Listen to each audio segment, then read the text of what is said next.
Salut, c'est François de l'île aux jeux. Avec l'approche des fêtes, on a pensé à vous proposer quelques jeux pour remplir vos bas de Noël.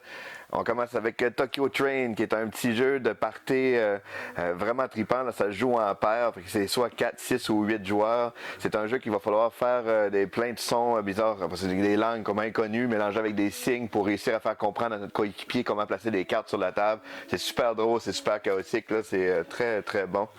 On a pour enfants les défis nature qui se trouvent à être c'est un genre de jeu de bataille en fait super éducatif parce qu'on apprend plein de choses sur différents thèmes, là, surtout les animaux du Québec, de d'autres pays, différents événements de la nature. Il y a même des versions plus gros jeux que pour adapter avec ça, ou même des versions genre Escape Room avec des défis nature. C'est une super belle collection.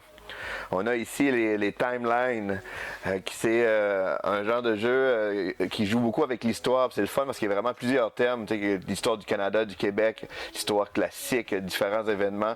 C'est un jeu tout simple, là, qu'on a des cartes, il faut les mettre dans l'ordre chronologique, fait que c'est vraiment le fun. On a ensuite les Sherlock Holmes, qui est une petite collection de jeux d'enquête. Tous les paquets sont différents. C'est vraiment des petites enquêtes qu'il va falloir faire. C'est des jeux à usage unique, là, parce qu'une fois qu'on connaît le scénario, ben, on peut, en fait, on donne à un ami, on fait des échanges comme ça. Fait que c'est super le fun, là. Il y a même un petit code QR qu'on peut scanner pour avoir la trame sonore ou des petits événements particuliers, là. C'est un bon petit jeu simple d'enquête. On a un des jeux super populaires, là, c'est Bandida, qui est un jeu un peu de labyrinthe inversé. En fait, c'est qu'on a un bandit et il va falloir essayer de l'emprisonner en mettant des cartes. Fait que c'est un jeu coopératif, on peut même jouer tout seul. À tour de rôle, on ajoute des cartes, puis le but c'est d'essayer de fermer les chemins le plus possible. Fait que c'est super le fun, là. C'est comme un peu un genre de jeu de patience, là, très différent. On a Sur le bord de la Vin, qui est un jeu québécois de questions. C'est toutes des questions en lien avec la fameuse autoroute 20. C'est éducatif et c'est le fun aussi. Sinon, il y a le jeu Jour de chance, qui est c'est un genre de jeu de prise de risque, un peu comme, en fait, il ne faut jamais avoir le chiffre 21. C'est super le fun, c'est très rapide, c'est vraiment une belle approche là, pour les jeux de prise de risque. Sinon, ben, il y a le fameux par pot à paire qui vient même dans un bas. Fait que ça serait super concept, un bas dans un bas. Fait que c'est super. C'est un petit jeu de cartes là, super simple, très mignon. On a aussi toute la collection Mint qui vient dans des petites boîtes de métal. C'est vraiment des beaux jeux stratégiques quand même. Il y a Mint Delivery qui se trouve à être un petit jeu là, de pick-up et delivery. Là. C'est vraiment on va en fait faut aller chercher nos petites menthes puis aller les porter dans différents entrepôts avec nos petits camions. Fait que c'est quand même un jeu qui, même si dans une petite boîte, qui a plusieurs cartes qui prend quand même la place sur la table.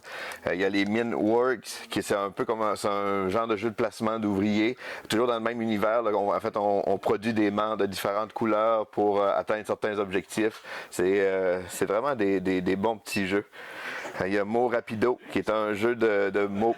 En fait, c'est super simple. On tourne une carte, ça nous dit la lettre et la catégorie, puis il faut être le premier joueur à dire un mot qui correspond là, à cet ensemble-là. C'est le premier qui se débarrasse des cartes. C'est super simple, c'est vraiment le fun.